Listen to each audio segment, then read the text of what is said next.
he decided to get on a bicycle and cycle 18,500 miles from Alaska to Tierra del Fuego.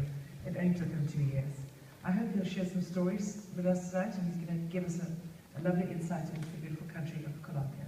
Greg, over to you.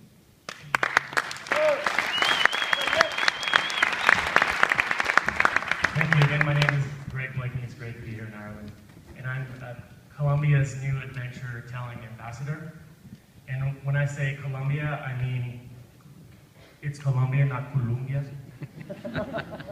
The country of Colombia, once again, is spelled with an O, not a U, not to be confused. So last year, I was at the summit in Namibia, and I told the story of a gentleman named John Freddy Mora, a young man that grew up in the middle of one of Colombia's worst conflict zones. Rather than join the ranks of the FARC guerrillas, John Freddy decided to focus his energy and efforts on writing a business plan for tourism development in the region, in hopes that someday his town will be liberated and he could bring tourists to that area for the very first time.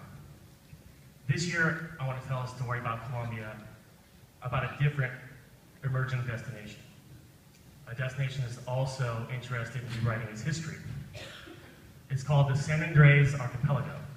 It's a small chain of islands located 200 miles north of Cartagena in the middle of the Caribbean Sea.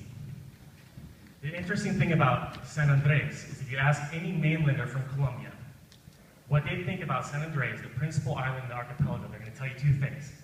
One, it's where my dad used to go and buy his TV sets because it's a tax-free zone and then have them shipped back to the mainland.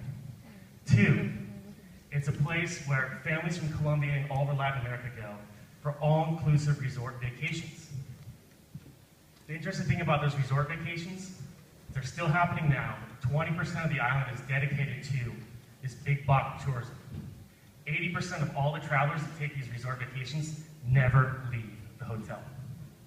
So last month, National Geographic, Solomar International, and the Inter-American Development Bank commissioned me to go to these islands and to figure out what's there outside of this big box tourism zone.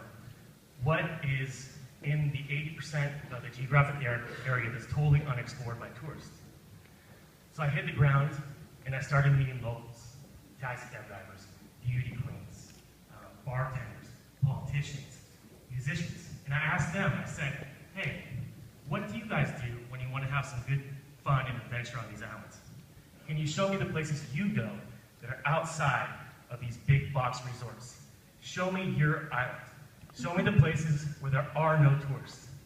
And I made a 4-minute documentary, 3 islands, 11 local voices, and their favorite places.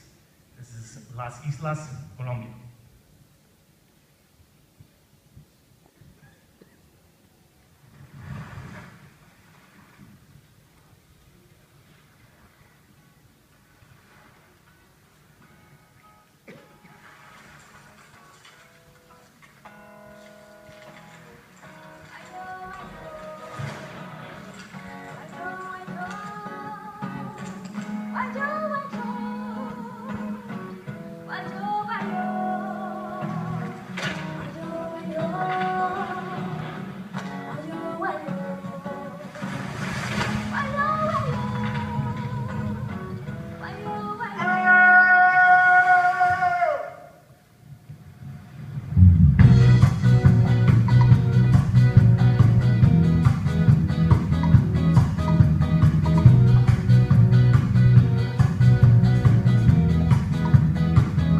This is my favorite place. Es el área marina del Parque Nacional Natural Old Providence McGill Lagoon. Tranquilidad, relax, Dios, grandeza, majestuosidad, 7 colores, transparencia.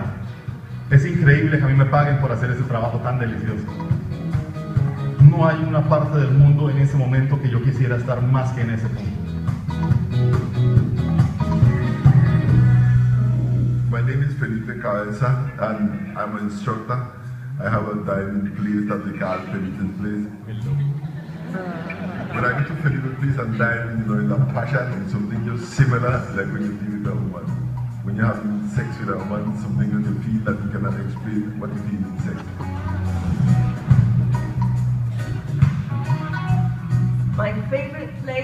is the bay. At one moment you're looking and it's green, the next moment it's aquamarine, the next moment it's deep blue. And that is uncomparable to any other place that I've ever been. Me encanta salir con el perro a caminar, a sentarme en la playa, a escuchar las olas del mar. Es un aliciente para uno empezar un día excelente, empezar un día positivo, con buena energía. Cuando llego al pico yo me siento tan tranquilo, tan relax, porque uno viene tan cansado y aquí arriba uno se respira tan puro.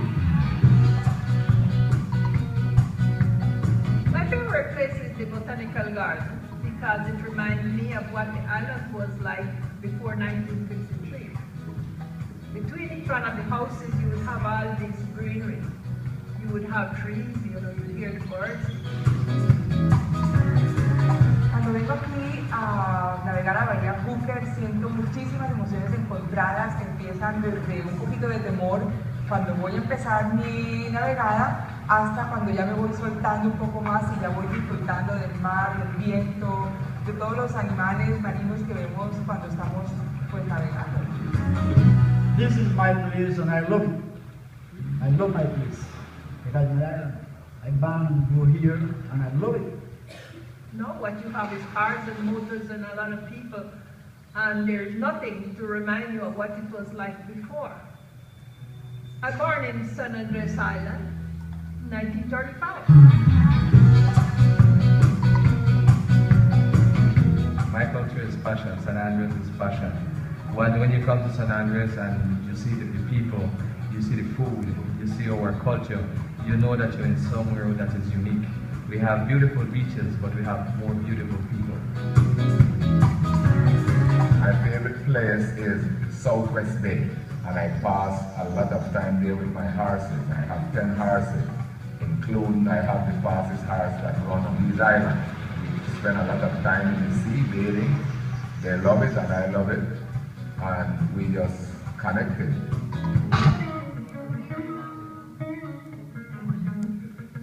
My name is Felix Mitchell Garner, and you are welcome to my life.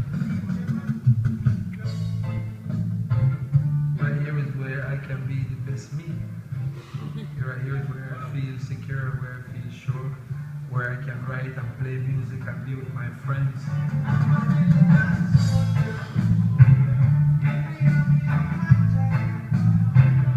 We the one, and all of you the one. So just be unique and be cool. One love.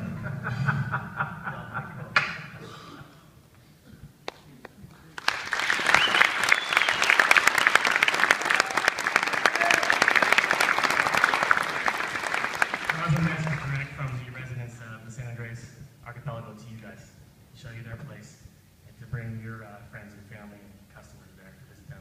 So if you want to talk more about places like Providencia that are totally undiscovered, and bring your clients to a completely untapped, raw destination, then you can talk to us at the Colombia booth. We're here for the first time this year. Cheers.